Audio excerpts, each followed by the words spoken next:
Welcome to the Classics podcast, Does Virgil's Aeneid, with myself, Katrina Kelly. And me, Caroline Lawrence. Welcome back to episode 7. We have made it to that wonderful number 7. Thank you so much for sticking with us and enjoying, hopefully, all of the episodes so far. Do go back and listen to our back catalogue if you have not already. But each session we start with a new word, with a new book of the Aeneid, with new parts of the story, so you can always dive into whichever one you're currently listening to. So a very warm welcome. We'll come shortly to our word of the day, which if you've listened to the last episode on Curva, when we talked about Dido and Aeneas, you may have heard at the very end the word that we'll be discussing today. First of all, though, we wanted to chat a little bit about what we've been watching and listening to recently. And a shout out to the guys at Instant Classics, where Mary Beard and Charlotte Higgins have been chatting all things ancient. They've spoken, we spoke, didn't we, Caroline, recently about ancient music and trying to work out how the Aeneid maybe would have been played as well. We were talking about the Homer, the oral tradition, but how music was an important part of that for Virgil too.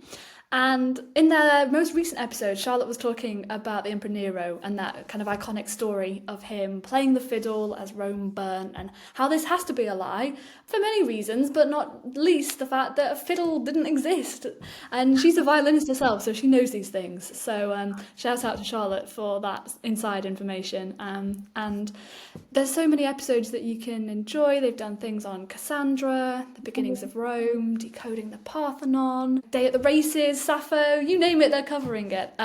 My favorite was the clothing one. What did they wear under their toga? And setting people right about what is a toga and what's a tunic, and Mary Beard laying down the conditions on which she would attend a toga party. So strict conditions indeed. And they're also doing a book club, I think, for the Odyssey. So whilst we hope you're enjoying our kind of read-through of the Aeneid and diving off with our different words and different similes through all of the different books, if you're interested in reading the Odyssey with a group as well and with some expert guidance, then you might want to join their Odyssey book club. So huge shout out to them. And back to this week's episode. So Caroline, what is our word of the day? Well, today we have one of those really fun words that for me opens up a new window into the past that you don't get when you're reading it in translation. And our word for the day is viscum. Viscum. It means birdlime, which was a kind of super glue made from mashed up mistletoe berries. And you might be asking, right? You might be asking, what? Well, I'll tell you in a minute, but shall we decline it? It's a nice neuter noun that goes like donum, gift. So do you want to do the honors, Katrina? Okay, so viscum, viscum, viscum, visci, visco, visco, and then we go plural. So again, visca, visca, visca, viscorum, viscis, viscis. Right, beautifully done. So the word viscum literally means mistletoe, or even you can have it viscum alba, white viscum. It means mistletoe, that parasitic plant that you hang from ceilings at Christmas to get a kiss from. But what is birdlime? Yeah, exactly. You may ask, what is birdlime? I have never heard of this in my life, so please tell me more. So this is one of those words I love. And today, if you go to a fancy restaurant, you don't usually find songbirds on the menu, do you? No, that's true. You do not. But if you go to a restaurant in Cyprus or somewhere like Corsica, those kind of like slightly off the beaten track places, you might well find songbirds on the menu. And I'll never forget, I was in Corsica once, about 20 years ago, in some little village in the hills, and my French is pretty good, but I recognized there was a choice of tripe, which is tripe, or something else called kai. And so I ordered kai, which ended up being quail. And they came with their little dangly heads all burnt and hanging down. Oh, no. So they're mostly illegal. These are actually smaller birds than quail. They're songbirds, and they're really popular, and they were really popular. It's illegal now, but they still do trap them. And apparently Cyprus, which is a migration island where the birds stop, they kill millions of these songbirds every year. And the way they do it, even today, is they take mistletoe berries and pound them up in a mortar and pestle, and you let them dry, add a little water, and you get a really sticky substance, which is the ancient equivalent of superglue. And then a fowler, the Latin word is auceps, a fowler, a bird catcher, we don't even have that word anymore. Someone may have the surname Fowler. They either use a noose or a net or this birdlime. They take a twig and they smear it on twigs, either climb the tree and smear it on twigs where the birds will light and the bird won't be able to fly away. Or they get like a concertina, kind of telescoped pole of some like bamboo, and they put it on the tip, and then they lift it up and put it by the bird up in the tree. And the bird, once it's alighted, it can't get off. The fowler might smear it on twigs and then come back like hours later to find these little birds, poor birds trapped trying to fly away, just breaks their necks and pops them in his bag and sells them at the market. And the Latin poet Martial, in his little epigrams, he claims that the thrush is the greatest delicacy among birds. So I was amazed by this, and I put a romantic scene with birdlime in my most romantic Roman mysteries, which is the Sirens of Sorrentum. And then a few years ago, I was asked to do a new translation of Aesop's fables. And although Aesop, of course, lived in the 7th century BC, most of the fables were written down in Latin and Greek around the 1st century, around our period of time of Virgil. So you get a lot of glimpse into the world then. And he talks a lot about fowlers, and he has one lovely little fable about a fowler who is so intent on positioning a long branch tipped with birdlime. He's so intent that he doesn't notice a viper in the grass. And the fable ends with this moral, it ends this way: as his soul left his body, the fowler groaned, "How wretched I am! I wanted to catch another creature, but I myself have been fatally caught." And that scene is found, isn't it, in all sorts of unexpected places?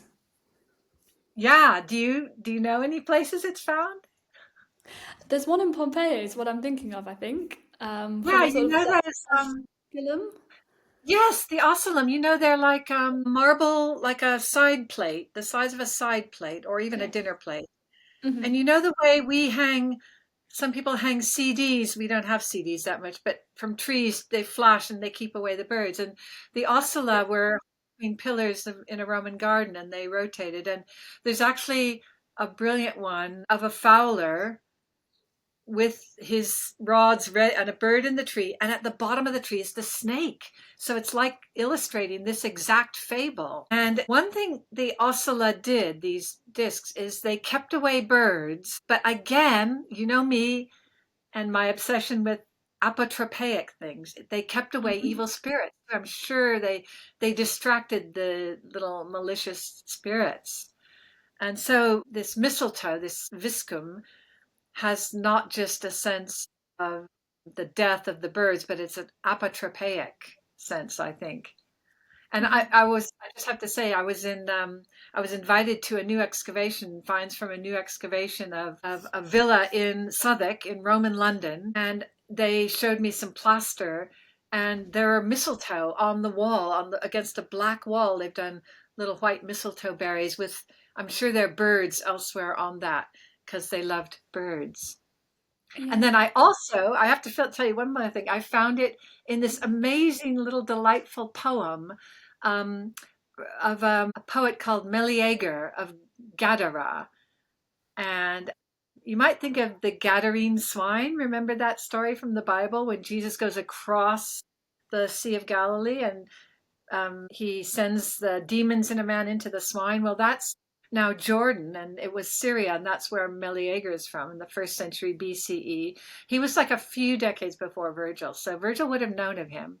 And he wrote this wonderful little poem, an epigram, and I'll read it in Greek first and then translate it. Ixon eches to philema tad omata timarion pyr ein esides kaies ein de thiges dedecas And the translation of that is, Timarian, your kiss is birdlime. Your eyes are fire. If you look at me, you burn me. If you touch me, you hold me fast. So that's our idea again, isn't it? Of somehow we've come back to it of fiery eye beams, this extra mission we talked about in episode 1 and then throughout as well. This sense of your eyes are fire. There's passion in there, but it's also destructive in some way, and this birdlime is like a double-edged sword, isn't it? Exactly. The idea of kissing and you can't separate. There's that film on at the moment. The posters are all on the buses of the couple kissing and they're kind of stuck together. So it's like a horror film. So, okay, that's really helpful. I mean, we've got now so many different contexts for birdlime, for understanding that and thinking of it in the natural world and maybe in poetry. But how can we really relate this to the Aeneid? Like, does Dido, because when we still think of mistletoe, we're still thinking of Christmas, right? We're still thinking of some kissable mistletoe from the stalactites. Is that Juno and Venus? Or is Dido using some sort of special super glue lipstick in the cave? Like, what is going on here? So it's a bit of a cheat by me because the word I think only appears once in the entire Aeneid. And then it's not even quite directly, it's in reference to the golden bough that Aeneas must find before he can enter the underworld. It's described as being like mistletoe, the golden bough. Okay. And for, I mean, thousands of years, people have been wondering like what this actually means, right? Whether this is an allegory or whether this is a physical golden bough. It's this really important object that comes halfway through the Aeneid, again, a really pivotal, important moment. We've talked about our hero's journey, our thresholds, and it's still a bit of a mystery at the heart of the Aeneid. We've talked before about where Virgil borrows from and his hyperlinks with other authors, with Homer, with Apollonius or Aeneas. Did they also have a golden bough in their kind of versions of things that were inspiring this story? Well, I haven't found that. And again, much ink has been spilled about that. But for me, it's obvious. It's the talisman. The hero's journey starts with the call to adventure. And dead Anchises, Aeneas' dad, has come to him, Aeneas, in a dream, and he said, you've got to seek me out when you get to Hesperia, to the Italy, but they finally figured it out after 7 years where they're going. And he says, seek me out in the land of the dead. This is really important when you get to Italy. And he tells him where. It'll be in Cumae, or Cumae, some people say. I say Cumae. So when Aeneas gets to Lake Avernus in Cumae, he then has to find the strange priestess, and she's like the mentor, and she tells him about the golden bough. So it's classic. The hero, first the refusal of the call, then he gets another call, and then a mentor who gives him the talisman, which will help him cross a threshold. And she says that if he finds this golden bough, if he's meant to go to the underworld, it will come away easily if he's worthy. Indeed. And that when he finds it, he'll hesitate. Well, yeah. I mean, the thing Right. is, when he grabs it, it resists slightly. It hesitates slightly. And so Mm. again, but then he pulls it off. So again, this is Virgil playing with us. Nothing's ever black and white in Virgil, you know? She says, grab the bough, it'll come away easily. And he grabs it and it hesitates. And in fact, we could do a whole podcast about hesitate, which Mm. is where it's not quite coming in. It's again a clue as to what Virgil's really doing, which we will talk about later. So again, more ambiguity. So And he that then reminds us also of the moment with Creusa, doesn't it, when he's leaving Troy, and that hesitation as well, that then means that they are sort of separated for good. So, like you say, we could talk so much about moments of hesitation. It comes back to moments of liminality and being on a threshold as well, and whether you cross or you don't cross. exactly. And hesitation is, again, there's ambiguity there, isn't there? And that's Virgil's middle name, ambiguity. So he prays for his mom to send him a sign, and she sends the doves that lead him through the dark forest to the gleaming mistletoe. And would you like to read that bit? This is the bit where the doves come to, well, it's a beautiful bit. So go ahead. Why don't you read it in Latin and then English? Okay, so we're Aeneid, book 6, line 201. Inde ubi venera ad fauces graviolentis arverni, tollunt se celeres, liquidumque per aera lapsae, sedibus optatis geminae super arbore sidunt, discolor unde auri per ramos aura refulsit. So, in English, then when the doves came to the jaws of foul-smelling Avernus, they swiftly rise up, and gliding through the liquid air, the two of them alight on the longed-for place above a tree, where a different-coloured glow of gold gleams through the branches. It's lovely. And I remember I was telling you how important it is to use the right brain with sensory details, color, and the five senses. And Virgil's so good at painting the picture. And there's a strange juxtaposition of words there, discolor aura. And in 1953, a scholar called Robert A. Brooks wrote a famous essay on the Aeneid called Discolor Aura, Reflections on the Golden Bough for the American Journey of Philology in 1953. And he just writes a whole essay on these two words, essentially, on what is the golden bough. And he says that discolor is an adjective. It can mean a different colored, or a strange color, or variegated, party colored. But he says the word aura is trickier because it looks like I thought it was gold at first. It's like the word gold, which is also used in that, but it's not. It means a kind of a light or a glow, but usually he says it has no visual sense. It's more like an emanation, a scent, or a feeling. I guess like certain people say they can see your aura, right? But they can't really. It's just your glow. And he talks about the peculiar dualism, which is the essence of the Aeneid. And he says that the bough becomes a guarantee both of Aeneas's ability to enter the underworld and of his protection while passing through it. And that's what a talisman does. It helps you cross the threshold, and then it protects you.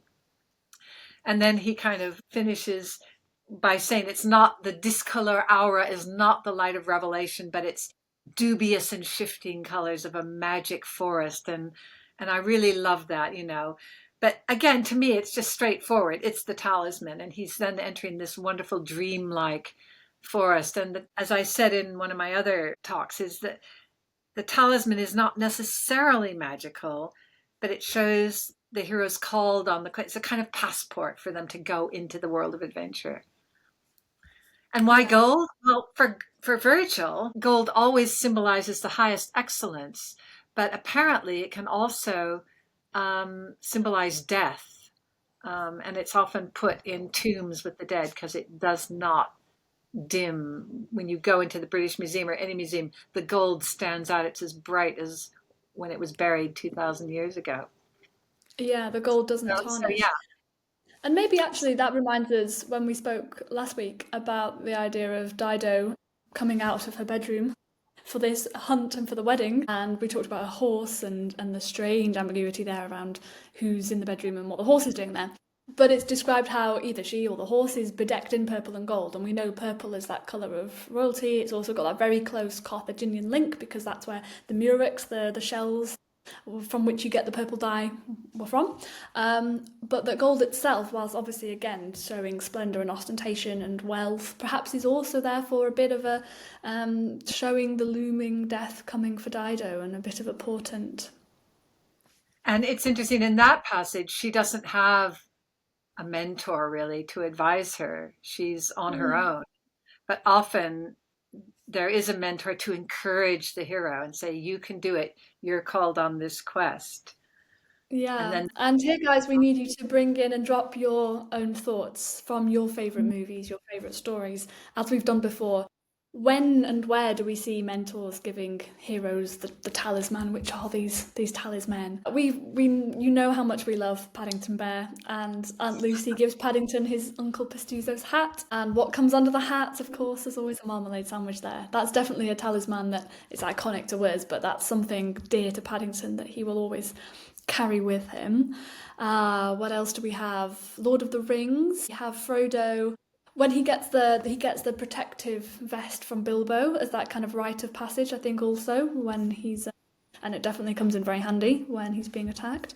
Percy Jackson, a kind of classics. We've got Chiron giving Percy the ripped out the pen that becomes a sword, another talisman. And sometimes I suppose talisman can be protective, can't they? Sometimes they are more dynamic in that they might be used as a weapon, or they might be used as something that can unlock a secret, or not just give you protection. I suppose you can think in Harry Potter as well with the invisibility cloak. That's very much a talisman coming from a parent via a mentor. It's there to hide you, keep you safe, but also allow you to ascertain more information, go places you shouldn't, and can come in handy in many different ways. And as we find out, it's part of a tripartite, a bigger system of objects that are all useful. And of course, that goes, up to Luke Skywalker with his lightsaber and so many other, and Percy with the riptide that makes into a sword. But in the case of Aeneas, instead of a proper hero's sword, he gets a branch of mistletoe, golden mistletoe. But I don't know if I'll have a chance to mention this elsewhere, but I've just been reading about the whole mistletoe thing. And one interesting thing about the mistletoe is it branches. It goes up and then it branches like a Y. And that all, like, that symbol even that image is a symbol of like a crossroads, isn't it? A choice. You're going here, Okay. you go that way. Kind of giving flaming light. Yeah, and Aeneas reaches a crossroad in the underworld, but in a way, this is the whole theme of the Aeneid: is he going to be pious or is he going to give into furor, right? That's the whole tension. Which the black horse or the white horse? Which one is he going to choose? And that's our dilemma in life. Every time we have a choice, are we going to do what's right or are we going to give in to temptation? So do you want to read that nice passage where we finally get the word viscum? Yes, I would love to. We've got to have the word viscum in our viscum episode. So, here we go. Book 6, line 205 onwards. Quali solet silvis brumali frigorum viscum, fronde vivere nova, quod non sua seminat albos, et quoqueo fetu terretes succumdare truncos, talis erat species auri frondentis opaca, illice sic leni crepitabat bratea vento. Beautiful. As mistletoe in woods in cold winter likes to flourish with a new branch which it does not sow, and with yellow fruit surrounds tender trunks, so was the sight of golden branch on dark oak, and the foil rattled in a light breeze. I love the translation there, Caroline. Oh, thank you. And let's just take a minute to admire the sound in Latin of that last line. I'll read it. Illice sic leni crepitabat bratea vento, or vento. So you can almost hear the rattling of the rustling of the foil. Crepitabat bratea vento. So good. And before that, with the crocchio fetu terretes circumdare truncos, like those T sounds as well. They really, like you've translated, surrounds tender trunks. It really captures it. So I found a really good site on the internet that does parsing of everything for you. It's illice, so that's a dactyl. Illice sic leni crepitabat bratea vento. Yeah, so good. And that reminds me a bit of a beautiful, there's in the British Museum in my favorite room, room 69, the Roman life room, there's a beautiful garland of oak leaves in gold. And that's one of those things that just jumps out at you. And the artist or the craftsman has added little acorns and a cicada. So that's really, and that's, I wonder if Virgil imagined an oak leaf wreath made of gold foil, and that's one of the inspirations for this beautiful talisman he gets. Just, people, we've been talking, and I think we might do a whole episode on similarities between the Aeneid and the Odyssey, because the Odyssey is so topical at the moment. But people often claim that Virgil gets the visit to the underworld idea from the Odyssey. But Odysseus doesn't actually go to the underworld. He goes to kind of the edge of the world, to this kind of gloomy beach at the edge of the world. And he digs a pit and sacrifices a bull and pours in the blood. And creepily, the spirits of the dead then come up, attracted by the blood, and swarm to him. And only by drinking the blood can they even remember who they are and become articulate. So that's quite horrible and creepy. Virgil's underworld is completely different. He must actually go to a specific place where you can still visit today, Lake Avernus in Cumae, on the Bay of Naples, north of the Bay of Naples. And it's really specific, though we don't know exactly where the cave is, but we can see the tunnels of the Sibyl where she kind of hung out. So, like any good talisman, it acts as a passport for him to cross the threshold. And even though the Sibyl is with him, she actually, unusually, the mentor comes with him. Usually, the mentor just sends the hero. But even though she's with him, the ferryman refuses to let him on board his ship until they produce the golden bough. So you can have a mentor, but you need the talisman as well. The mentor isn't the talisman. So if you're going to visit Lake Venice yourself, then make sure you take both because you might need to prove it and show them. And it's interesting that the Sibyl has the golden bough, even though Aeneas was the one that plucked it. And it's this sense of, I suppose, is Aeneas the agent here? How much does he understand about what's happening? How much is he in charge of his own journey and his destiny? And who then giving him that support. So again, we can read a bit more Latin because now we're up to line 405, so another sort of 200 lines on from our viscum appearance. Si te nulla movet tantae pietas imago, at ramon hunc, aperit ramon qui vesti latebat, ad cnoscas, tumida ex ira tum corda residunt. So this is the Sibyl speaking, so we have a bit of dialogue, and says, if the image of such great piety, pietatis, does not move you, still you might recognise this, Ramon Hunc. And then aperit Ramon, she whips out the branch, which had been concealed, latebat, in her clothing. Yeah, so Charon, the ferryman, remember he was glaring fire last time we saw him? Yes. That fire was emanating from his eyes. And she says, well, look, if Aeneas, if this vision of pietas doesn't move you, ta-da!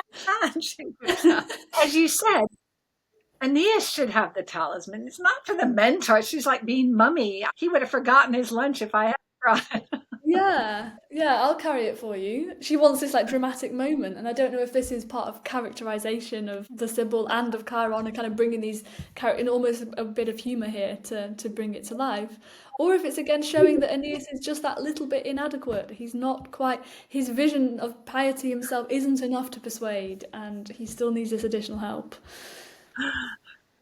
Yeah, he can be a bit gormless at times.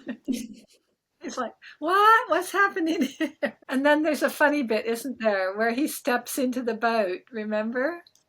Yeah, exactly. So Chiron's as ferryman is taking the waiting shades of the dead, so isn't across, isn't he? So they are now getting ready to go into the boat to go across the river. But then Aeneas is so heavy that the boat groans under his weight. So this is really good. I love the word gemuit. It means groaning, and sometimes it's used as kind of in somebody's pain and horror and gemuit, but this time it's the boat doing it and emitting this kind of squeak under his weight, and then leaking. It starts filling up with swamp water, which is multam acepit rimosa paludem, the paludem from the marshes, like this kind of swampy, miserable water. So yeah. And it's I love it. It's funny because Charon's like, okay, you souls, out of the boat. We've got to get this big hero in. And you're reminded, Aeneas is a big guy, and so he gets in this boat, sinks. And he's also not dead, so maybe that's a reason as to why he's kind of heavier, Of course. But I think that the Sibyl would be no problem. But no, Aeneas is a big, alive hero, brimming with energy, maybe. And it's one of the dryly amusing parts of the poem, or maybe I should say wetly amusing. There's not much humor in the Aeneid, but this is certainly quite amusing, I think. Very good. So because he's got the golden bough, Charon lets him go on the boat, and it's kind of more a swamp than a river, but he takes him across. Yeah. And in our movie version of the Aeneid, we need to think about who we want to cast as Chiron, and that could be quite a fun figure. But then we might also want to think about the casting of other people that we meet in the Underworld, because doesn't he then, Aeneas, give the golden bough to Persephone, the Latin version, Persephone? This is a new kind of threshold.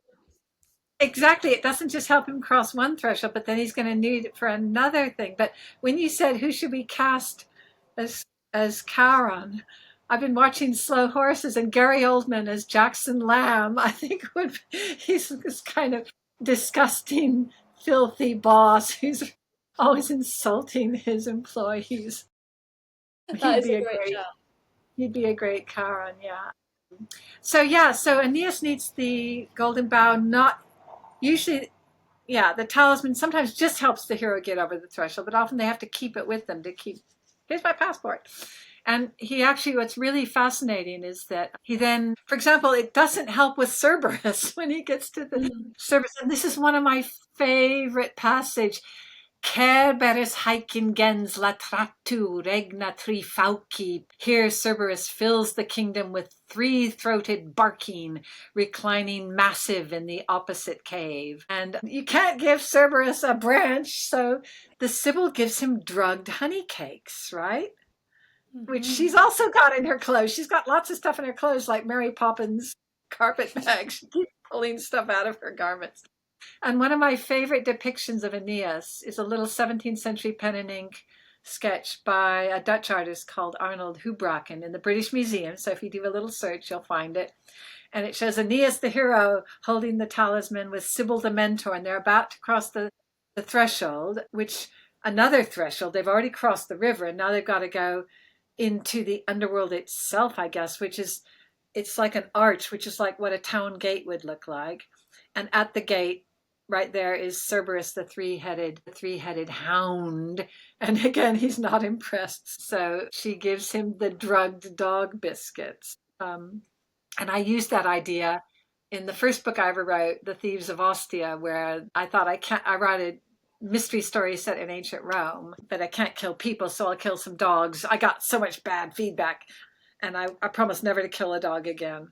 But some dogs were killed. And one way that Flavia, my girl detective, manages to tame some of the watchdogs, or she thinks about drugged honey cakes. So It's yeah, and such a good storytelling technique. It's fantastic.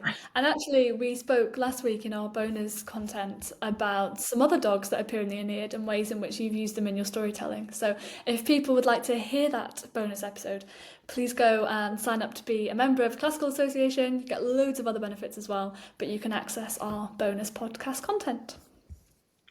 I like dogs, really. I don't have one, but they're very good in a book. They're always add tons of good stuff. Now, going back to Aeneas, that little pen and ink sketch I was telling you about in the British Museum, it shows the gate, and then right through the gate there's Pluto, or Hades, on his throne. But actually, in the Aeneid, Virgil has Aeneas go through quite a few other places before he finally gets to the palace of Hades, including this fork in the road. The right side, of course, because right's always lucky. I'm sorry, left-handers, but the word sinister in Latin is left, and they did have a prejudice against left-handers. And right, dextra, which we get the word dexterous and clever from. So the right-hand fork goes to Pluto's dwelling and Elysium, the nice bit, and the unlucky left fork goes to Tartarus. And there's another bit of nice in 6539. Do you want to read that bit again, Katrina? Yeah, and as we said from the Bough, we have our fork in the road. So, hic locus est partes ubi si via findit in ambas, dextera quae ditis magnis moenia tendit, hac ita Elysium nobis, at laeva maiorum exercis et pones, et ad impia Tartara mittit. This is the place where the road divides into two. The right, which leads to the walls of Great Dis, that's another name for Pluto, that is our way to Elysium. But the left drives souls to punishment of the wicked and sends them to unholy Tartarus. Of course, we don't actually see what happens in Tartarus, it's kept very vague. As they approach the palace of Hades, the Sibyl describes what happens there in great length. So she finishes with the words, if we borrow a bit of Dryden, we're back to our good friend Dryden. I could not half those horrid crimes repeat, nor half the punishments those crimes have meet. And then she repeats them, doesn't she? Which is a rhetorical term called praeteritio. I will not even discuss the honorable minister's crimes and misdemeanors, which were. Exactly. Very Ciceronian also. Yes. So as the gates of Pluto's palace come into view, then the Sibyl explains, again giving her advice and her superior knowledge, that they have to leave the Golden Bough here. So our viscum is going to be put down. And once again, if we go to Dryden's version, the prince with living water sprinkled over his limbs and body, then approached the door, possessed the porch, and on the front above he fixed the fatal bough required by Pluto's love. Well, he takes 4 lines to do what Virgil does in 2 lines. But I love it because it's got the, again, we've got a doorway with the object on it that will keep away evil, that apotropaic thing. The talisman becomes an apotropaic device, or it's something kind of sacrificed to Persephone. So really, he often doubles Virgil's verses, and here it is in Latin. Occupat Aeneas aditum corpusque recenti spargat aqua ramumque averso in limine figit. And where does he fix the bough again? In limine! It's a threshold. It's a doorway. That's so exciting. We come back to limine. I've missed it. And the golden bough's now done its work and it disappears. But remember, we're going to get that nice exit through another choice. Door 1 or door 2? Yeah, through that gate of ivory, indeed. That's right. So we mentioned how Virgil borrowed from Homer, Apollonius, but I've always thought that Virgil's Underworld was influenced by the myth of at the end of Plato's Republic. That's E-R. And he's more influenced by that than by Odysseus's visit to death. And that amazed me when I first read that in Book 10, the final book of Plato's Republic. Socrates, it's kind of like Plato has Socrates tell the story of who tells the story. So it's kind of far removed of how he died and saw what the underworld was like, and then comes back to tell people. And it's got the whole theory of metempsychosis, of souls being immortal. And this is from Pythagoras, who maybe got it from the East, where they have idea of reincarnation. So really ancient idea of the immortality of the soul and the idea of reincarnation, metempsychosis, when the soul changes bodies. And what amazed me about the myth of was it seemed to prefigure so many of our ideas about what heaven and hell is like. There's a place of punishment for the evil or the bad, and there's a place of reward for those who are good. And there's very little in either the Old Testament or the New about the nature of the afterlife. But Virgil's is so specific, you could draw a map.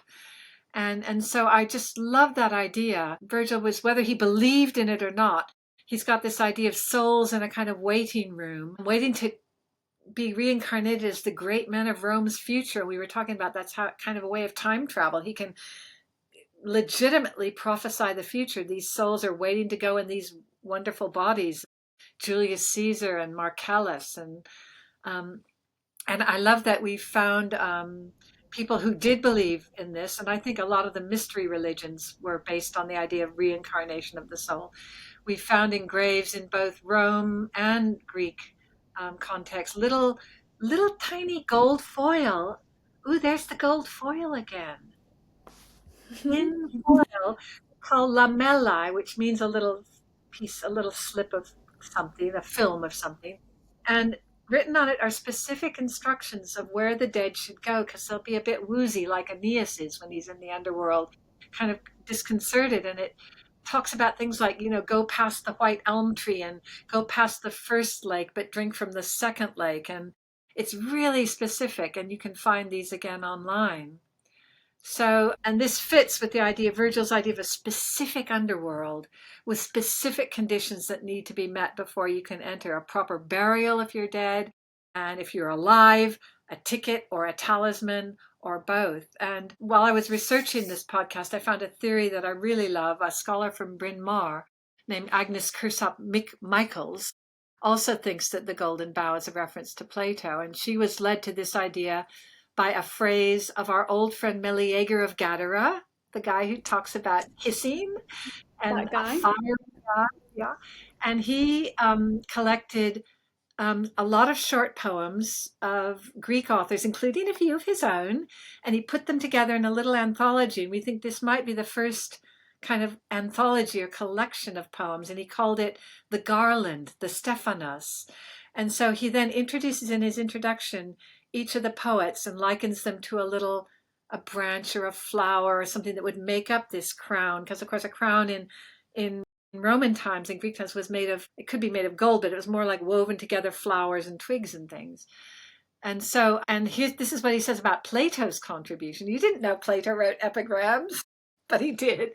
And he says, pantothi lampomenon, which means, and of course, the golden bough of divine Plato, shining everywhere with virtue. So we've got this beautiful idea of somehow Plato's connected to a golden bough. And you asked me, where did we get it? Was it from Apollonius? Was it from Homer? Maybe it was from Plato, maybe a bit I haven't found or is lost, although we have most of Plato. Michael, this scholar from Bryn Mawr, thinks that this book Meleager's book would have been very topical because it had just come out among Virgil and his poet friends, and they might have been discussing it. And then again, linking Plato and the golden bough and the idea of gold foil and little ticket to the underworld. Yeah, and I think that book six is the most philosophical and almost moral of the books, isn't it? Not just an exploration of where people go after life, but then the conversations that I had with these particular people that the Sibyl guides Aeneas to then go and speak to and their reflections on life. And as you're saying, the underworld is so specific, you feel as a geography, there's a map of it. It's Virgil's imagination here is incredible, it's incredibly detailed. But it's also interesting how it's timeless, that these are the people of the future that Aeneas is able to access. That doesn't really fit in with how many of us perhaps would perceive the immediate afterlife to be. You wouldn't be expecting to see people from the future there, would you, perhaps? How does time work? And throughout this whole section, such a lot is happening, but it's completely taken away from the rest of the narrative time. So it's like Aeneas is living in a very different sense of time whilst he's on this journey underground.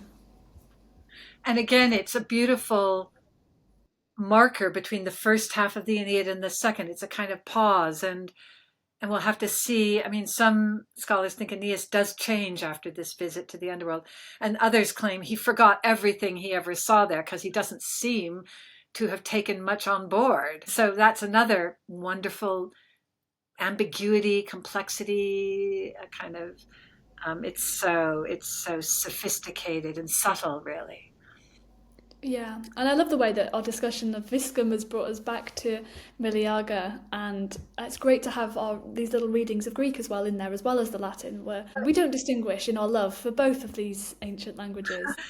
And again, if Virgil and his pals were talking about Meleager's epigrams, he would have known that little poem about the superglue viscum. So by making the golden bough viscum, and not myrtle, which is the branch that in the Eleusinian mysteries, you took a branch to go to Eleusis during the mysteries, and that we think that we don't know what the mysteries exactly were, but we think again it's a way of curating your soul, preparing your soul for the next life.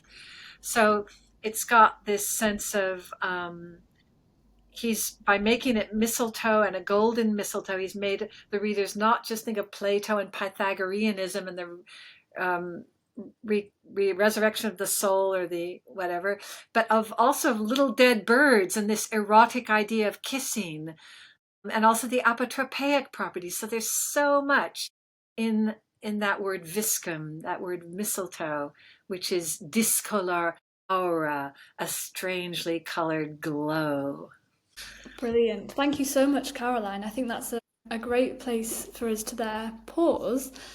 Stay on if you'd like to listen to some bonus material, but we first of all can give away, I think, our word for next week. What's it going to be, Caroline?